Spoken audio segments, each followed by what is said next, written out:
Well, hi, this is Robert, and welcome to today's show. Well, I'm going to take a look at a couple of incredibly important historical documents for the United States, the Constitution of the United States and the Declaration of Independence. Why should we read it? How should we read it? A little bit of history, and we're going to touch on quite a few things today. And my guest today is the author of this book, How to Read the Constitution and the Declaration of Independence. Please welcome to the show, Paul Skousen. Paul Skousen, welcome to the show, sir. Thank you very much. My pleasure to join you. Okay. Well, let's go ahead and start out with a little bit about you. Can you give an introduction to the viewers? Who is Paul Skousen? Right. Yeah, I'm a journalist by training and communicator by trade, and I went to journalism school and ended up going back to Washington, D.C. to get a master's degree at Georgetown in, this is a great title, National Security Studies. Now, why would a journalist go do that? Well, it was my ticket into the CIA.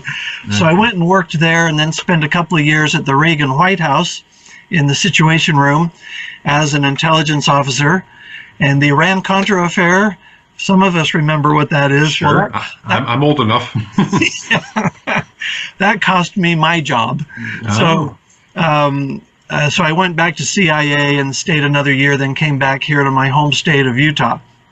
And in the meantime, I was in corporate communications with various companies, and then now I teach communications and journalism at a local university and a local college.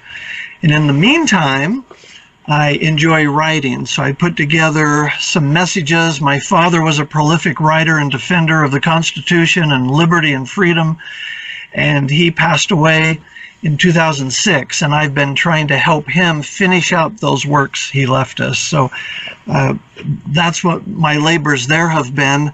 And I just need to say this part. Kathy and I have 10 children. Wow. And 38 grandchildren. But what makes that exciting is that we heard number 39 is on the way. Excellent. Congratulations. Thank you. So family is everything. Right.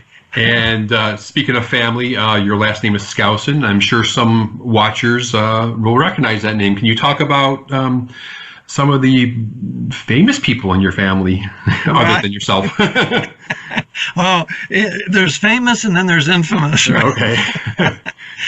Well, my father is quite prominently known.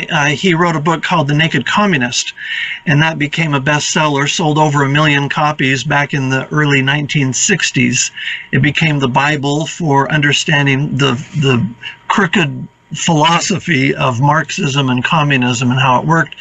When I was at CIA, it was a thrill to me to go into our historical intelligence collections in the library there at headquarters, and there's 3 copies of The Naked Communist, 2 in English, 1 in Spanish. So when Dad came to Washington, I took him for lunch to CIA, and he went into that little office and autographed the copies. And like you, the librarian said, "Oh yeah, this was the only book we had." It was really a helpful tool during that period of confusion. It exposed and showed us a lot of what's behind communism.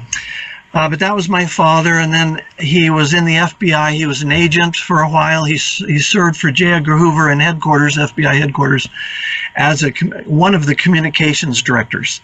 And he enjoyed that a lot, had a close relationship with Mr. Hoover, and an outstanding man whose name, reputation, and private life has been smeared and distorted and with lies. Just a good, patriotic American. Dad was able to teach down at Brigham Young University, and then he retired. He wrote more books. People might have heard of the 5,000-Year Leap.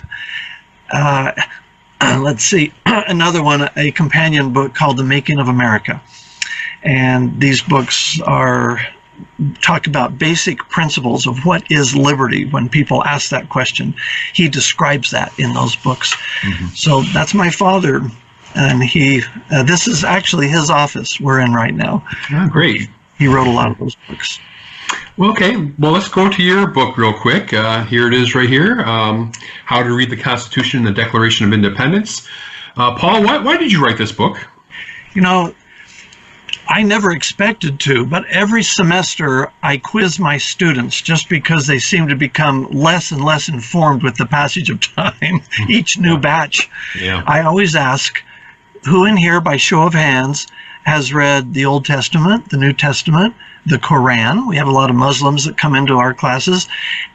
The Declaration of Independence and the Constitution. On all those questions, I only get 1 or 2 or 3 hands. When I get to the Constitution and Declaration, if it's more than that, it's usually, I ask them, well, when did you read it? They say, well, I was homeschooled. Once in a while, someone says in high school. And it bothers me that we're engaged in this great freedom, liberty process here in the United States, and people have no clue what the foundation of it. So I thought, well, you need to read my dad's books. And then one day it dawned on me, they can't. Those books are for people who already have a foundation in freedom and liberty. Right. They've not read the Constitution. So I said, you know what? We need a link from absolute newness to the United States and our system over to some of these great works.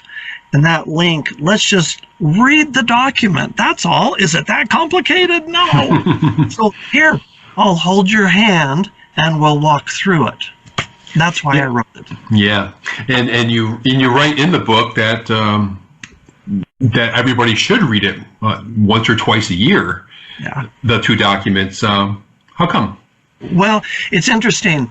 The more times you go through something, you start to pick up the nuances. Yeah. There's no wasted sentence in either of those documents. There's no transition thing there. Every word and statement was carefully chosen for the purpose of putting in writing what it is we're standing up for.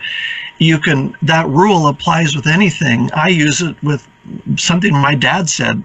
Read the Bible. Read it once a year. If it takes a long time, about 6 months, 8 pages a day. But you'll notice every time you go through the Constitution, something stands out and you go, oh, you know, I keep reading right past unalienable. I think I need to go find out what that means finally. Yeah. And that's what opened your mind. Sure. Yeah. Great advice. Now, the Declaration and the Constitution are 2 distinct but related documents. Paul, can you give a short summary of the little bit of history? Don't go too far, and because that can last a long time. Yes, but the purpose and the function of each. Right.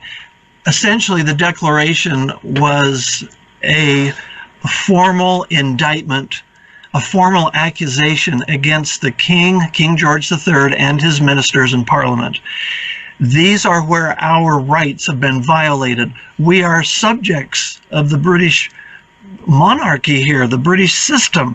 Why are we being treated separately?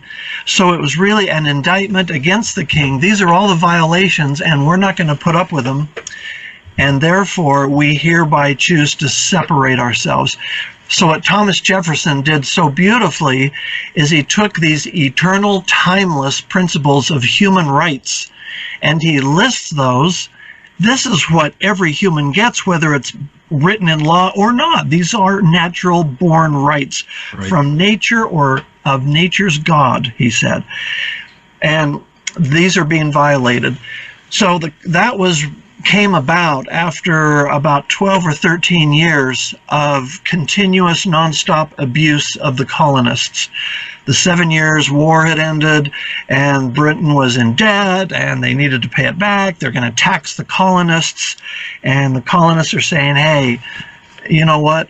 We're going to move and build communities anywhere we want. You have no say. We're not going to pay this tax. It's unfair.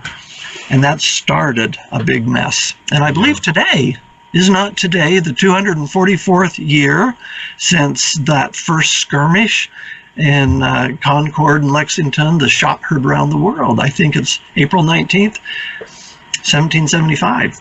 Excellent. And how about the purpose and the function of the Constitution? It's different. Right. So now that we've established our rights, this is what we're going to be. We fight the war. Now we need a way to govern ourselves. They had actually 2 attempts. The first one, the Articles of Confederation, came up and said, all right, we're 13 separate states. We're going to work together, fight this war together, and we need to have some form of government whereby we do this. It was a miserable failure. It's amazing George Washington made it through the war with the Congress incapable of supporting him. So it was pretty obvious that was a failure.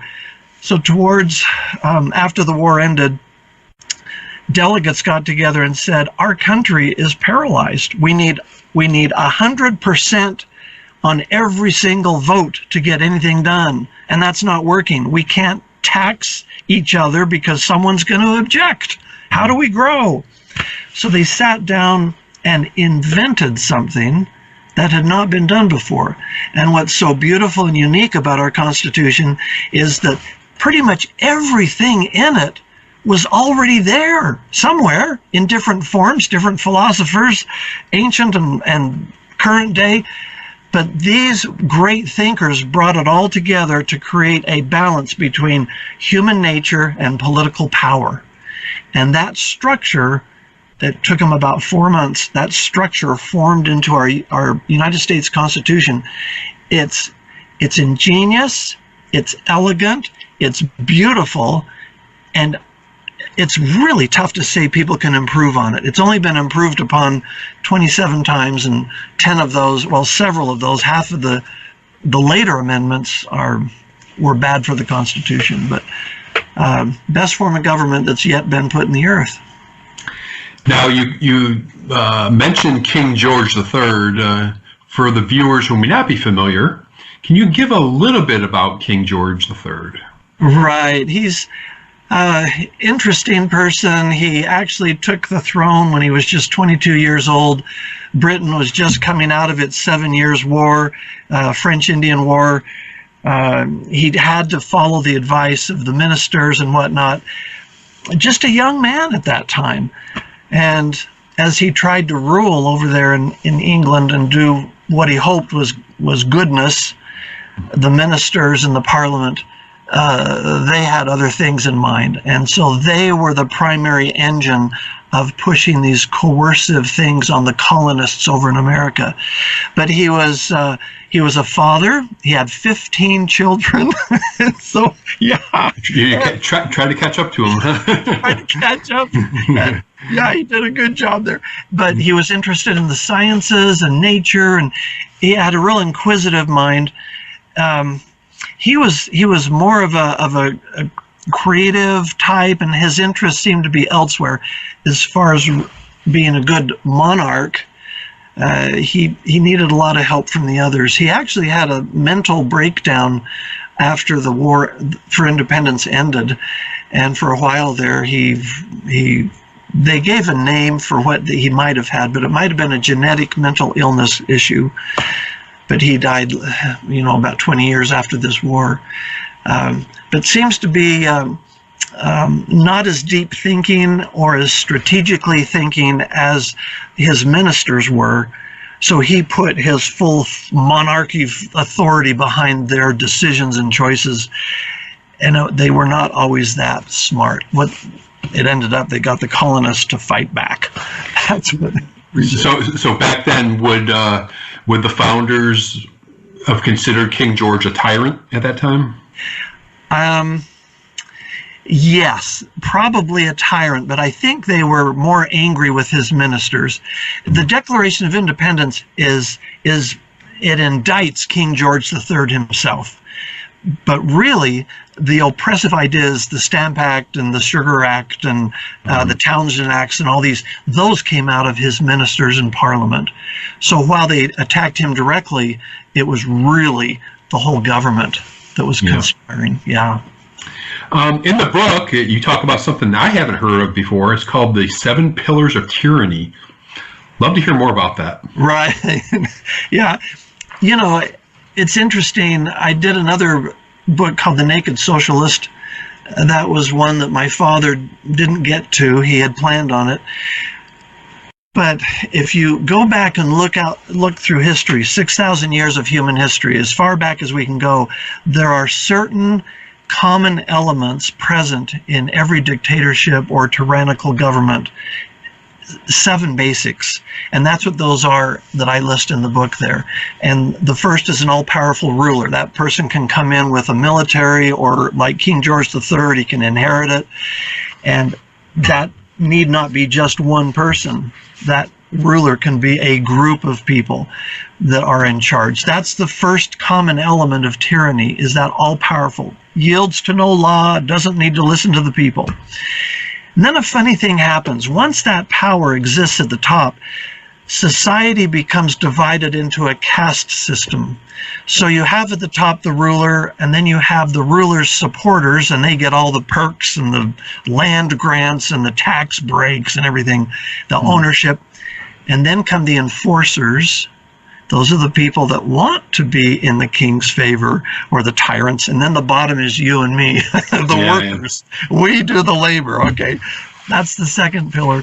Now, to keep the people from rising up and rebelling, he makes a promise. And the promise is, hey, we're going to make it fair. We're going to take from these greedy, evil, rich people, and we're going to give it to you.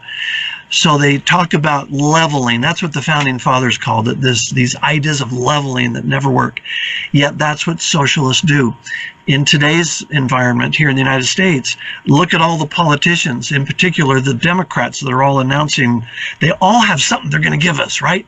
Yeah. And take it from somebody and give it to us. That's the same, that's the tyranny at work.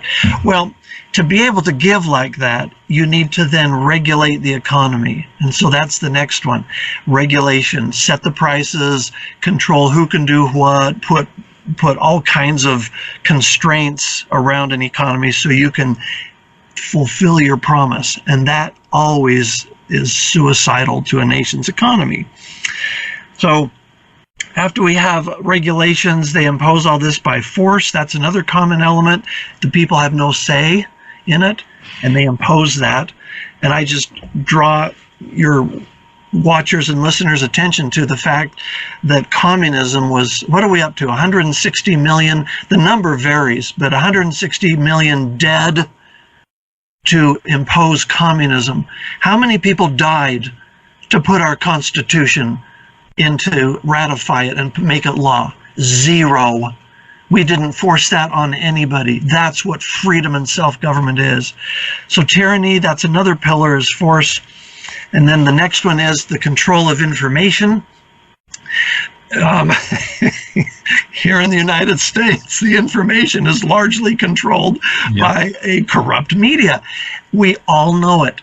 And that's present in, go back to ancient Rome, to the Spartans, go back to ancient Greece, go back to the medieval period. Control of information is critical for a tyrant to retain the control. And then the last one is, we have unalienable rights that we were born with. We don't need those written down, or we don't need some government to say you've got them. They were given to us by God, by the act of being born. And those rights are totally stomped on and abused and violated in this 7-pillared organization called tyranny, socialism, communism, any one of them. Yeah, and we see these things even to this day. So it just shows us that we haven't learned our lesson over all these millennia, right? Exactly. Yeah. We're letting okay, let's go ahead and take a little look at the Constitution in a little more detail. Paul, how is it structured? Right. It's built beautifully. It's built on an order of how you might land on a desert island and say, all right, how do we get organized here first? And so the general structure is, Article 1 is, how do we make the laws that we're all going to agree to abide by, so we don't kill each other in the process, so things are fair. So Article 1 talks about the 2 government bodies that handle that. Our legislature, that's the Senate and the House. They pass the laws. Now, Article 2, we need somebody to kind of be in charge of things, who can kind of direct the actions of our nation. That's the executive branch. So that would be the president, and his responsibilities to be to protect us, make sure our laws are carried forth, and if there's concerns he has, he can raise those with the legislator. That's Article 2. The third one is the judiciary, and that's the third branch of government.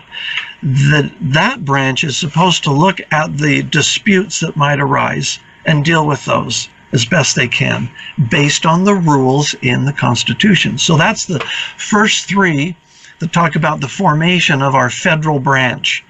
And that, most people just kind of shrug their shoulders and say, cool, but that is actually the prime, number one, beautiful outcome, is to separate those powers. It's an ancient idea, but in all other countries, those three powers are usually held in one person, one body. So to keep them separate was a beautiful contribution. And then after that, we move into other parts of cooperating. The Article 4 talks about our states. What rights does a state have? That's described there. How do we get a new state? Can we divide a state? How do we do that? What's the process? That's in Article 4. Article 5, well, what if we want to change it? How do we amend it? And Article 5 describes how to go through that process, the correct process. Today, the Supreme Court does it fairly frequently. It doesn't go through the process of amending. And that's why a lot of us are angry at the Supreme Court, because they make a declaration and it's unconstitutional. And we can talk about that. Now, Article 6 is kind of tidying up some things. When the war was fought, the nation incurred a lot of debt, and it says in Article 6, we're going to pay the war debts. So George Washington wanted to encourage all the citizens and say, hey, we're not going to leave you hanging. We're going to go ahead and pay you back for your sacrifices. We will do that. So that's in Article 6. Also, an oath of office. So they had a problem. The states had already established their own constitutions. Now we have a federal constitution where the two overlapped. The constitution of the federal level had to be superior. So elected officers had to take an oath and swear to uphold that constitution as superior to their states on those areas where they overlapped. So that was Article 6. And it has a couple more details in there to pay attention to. But Article 7, the last one, is the ratification. So that's how we make the Constitution the law of the land. And they learn their sad lesson from the Articles of Confederation, where they said it has to be 100%. Now they said it just has to be a majority, and they establish what that majority is in Article 7. And basically after that is the Bill of Rights and the amendments? Correct. Yeah. And then after that, there were some people that would not sign the Constitution because it did not have a Bill of Rights. Right. Yeah, and the argument was, hey, if you make a list, you're going to leave something off that list. That's dangerous. We just know that they're there. Don't try to list them. That's what the arguments were, and there's truth to that. But the majority said no. And so George Washington said, please just ratify it and then send in your amendments. So they sent in 189 suggested rights that should be mentioned specifically. And it was boiled down to 17 and then down to 12. And those 12 went out to the states and only 10 were ratified. That's the first 10 amendments. Yeah. And you write something in the book that I think we all must remember, is that these rights are not something new. They're not created by the government. They've always existed, right? Can you elaborate on that? Yeah, every human being has these unalienable rights, and we attribute those to God. Those of no faith, we attribute them to simply the fact of being a human. You have these rights of being your own person. You're not born here to be someone's slave. You're a sovereign entity. And you have the right to choose as you please. No one has the right to tell you no, unless you harm others, right? You can choose what you want to. You have the right to property, to acquire, develop, and dispose of it. You have the right to associate with people, to assemble, the right to be treated equal. These are all some of our unalienable rights: to defend yourself, to have compassion, to have a conscience, to religious beliefs. That has nothing to do with anyone else. That's yours, solely yours, so long as you do no harm to other people. And one of the greatest rights we have is the freedom to fail. You say, now, why is that a positive right? The freedom to fail means the freedom to innovate, and the freedom to experiment, and the freedom to discover, the freedom to try. And if government clamps down and controls your life, you can't do that. You can't fail. Then the growth process won't happen either. So those unalienable rights are ours, whether we have a constitution or not, whether we have a Bill of Rights or not, whether we live in America or some other place or not. Yeah, and I don't believe the founders ever envisioned some big central all-powerful government, and because here we had all these states, right? These separate entities, and the 9th and 10th Amendments are very important to understand. Remember, particularly at least in my lifetime, the real increases in federal power over the years. Agree or disagree? Oh, absolutely. Mm-hmm. And one of the biggest mistakes was the 14th Amendment. That's what the Supreme Court uses to impose its will on you and me in areas that the federal government has no right to do. Now, the 14th Amendment, 13, 14, and 15, those were the repair amendments after the Civil War. So, yeah, the 13, 14, 15, it gets rid of slavery and it allows everyone to have a vote. But in the 14th Amendment is this little phrase. It says, no state may pass any law that inhibits or denies the privileges and rights and opportunities of others. And this is what they do. In my state, we don't like abortion. We voted against it. Well, that's our right. That's a state prerogative. But someone brings that to the Supreme Court and challenges what my state has chosen, and the Supreme Court does what the 14th Amendment requires. Go through due process, try it in a court of law, and they do. And then they declare, sorry, you have to allow abortion in your state because we've passed a law that deprives people of their rights. Now, this is a little sleight of hand where the Supreme Court takes the issue of abortion, which is not discussed in the Constitution, as are a lot of these other controversial issues, and this is how they impose it as law. This is how they step outside of their boundaries by using the 14th Amendment. So you and I suffer because of that, and we need to change that one and repeal it, put everybody back where they belong in their federal branches. Yeah, so that is really contrary to the 10th Amendment then. Yeah, it's essentially repealed the 10th Amendment. Yeah. Wow. Yeah. I never thought about it that way. Yeah, it's tragic, and we need to stand up and have that put right again. Yeah. Now, according to the Constitution, which I've read a number of times over the years, Article 2 shows that the president really doesn't have that many areas of responsibility, right? The commander-in-chief of the military, appointing judges, and a handful of other things. But things have really changed over the years. Do you agree with me or disagree? Yeah, agree, absolutely. Yeah. The roots of that are back when there was some interstate trade problems going on, and we have shipping and railroads and the market. Well, that's a proper watch place for the federal government, but Congress decided they would give the president an agency that would oversee these problems and difficulties. And for example, you've got a 39-inch gauge on some railroad tracks, and it hits the state line, and it meets a 24-inch gauge. The trains stop, and what do you got to do? So yeah, make the rails the same, et cetera, et cetera. Well, those similar issues were handed to the president in the late 1800s, and they began to add more and more and more. And these are the regulatory agencies.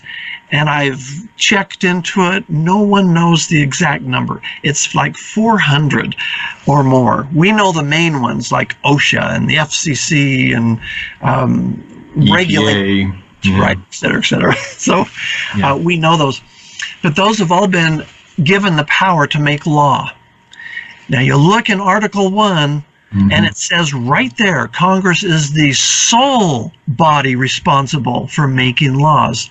Yet all these regulatory agencies do almost every day, and if you don't obey them, there's real punishment, fines, jail, taken. So all that has been dumped over in the executive branch, and the president can appoint the leadership of those, but there's this embedded bureaucracy that moves us towards this controlled, socialized form of government, which the founders never envisioned. And as you said, it's now expanded and grown to this monstrosity that's out of control. In answer to the question, what do we do about it? Well, it needs to go back to Congress. And everybody says, whoa, Congress can't handle all of that. Yeah, right. That's why the founding fathers said the federal government's job is limited, very limited. It's not supposed to be in these details. Those are supposed to be handled at the state level. That's right. And we're no idiots. If we have a comparable problem of a 39-inch gauge and a 24, we can solve it. Well said. Now, I want to go ahead and get back to your book briefly before we close out the show. And you, in the book, you discussed a lot of different ways to memorize the Declaration of Independence and the Constitution. Can you talk about some of these ways for the audience? Sure. I'll give you two tricks, all right? One is the Declaration, the other the Constitution. Okay. For the Declaration of America, for independence, for America, take pride in America. That's what I want everybody to do. Take pride in our country. P-R-I-D-E. So this is a way to remember the 5 essential parts of the Declaration of Independence. So first, P for preamble. And that's the very, very first little paragraph. Preamble for P, and then part 2, that's where we talk about the rights. We hold these truths to be self-evident. So that would be the R for rights. That's how you remember that. And then after they discuss these rights, life, liberty, and happiness, and the importance of maintaining that, then we go into 27 charges against King George III, and these are indictments. So there we go, P-R-I, indictments. So that's what we say. You did these 27 things, you and your ministers, here they are. This justifies who and why we're going to declare our independence. D is the defense. After they list the charges, then Jefferson wrote, what have we done to defend our position? So there's 2 paragraphs where they defend themselves, and then the last part is the execution of that. They're not asking permission. They're not suggesting that they ought to part ways. They are executing their declaration in that last paragraph. We hereby declare ourselves free and sovereign, and from this point forward, we are a nation. They've executed their whole argument in that last paragraph. That is the Declaration of Independence in the last paragraph.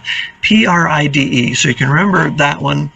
In the Constitution, we have 7 articles, and we've all watched Star Wars, right, and Star Trek, and all these great names, and R2-D2, and C-3PO, and Luke Skywalker, and Princess Leia, and Q, and Saavik, and Mr. Spock. Have you ever heard of Ledge Sasser? Oh, maybe Jar Jar Binks, but not Ledge Sasser. So he's a made-up name. Ledge, L-E-J, Legislative, Executive, Judicial. Sasser, States, Amendments, Supremacy Clause, and Ratification. If you'll say Ledge Sasser twice a day, 3 times in a week, you'll remember it. And someone will say, Oh man, where do we find what President Trump, can President Trump really do that? Where would I read about that? And you go, L-E-J, legislative executive. Oh, that's Article 2 gives the job description of the president.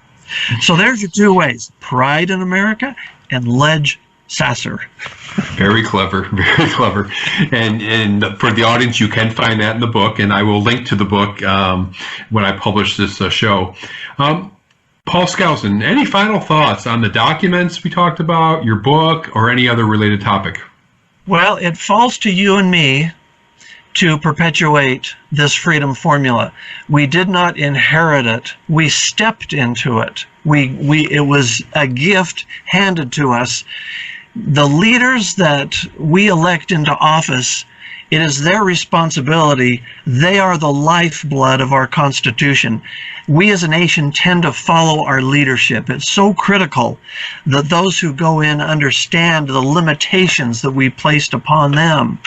So you and I would benefit future generations by taking the first step.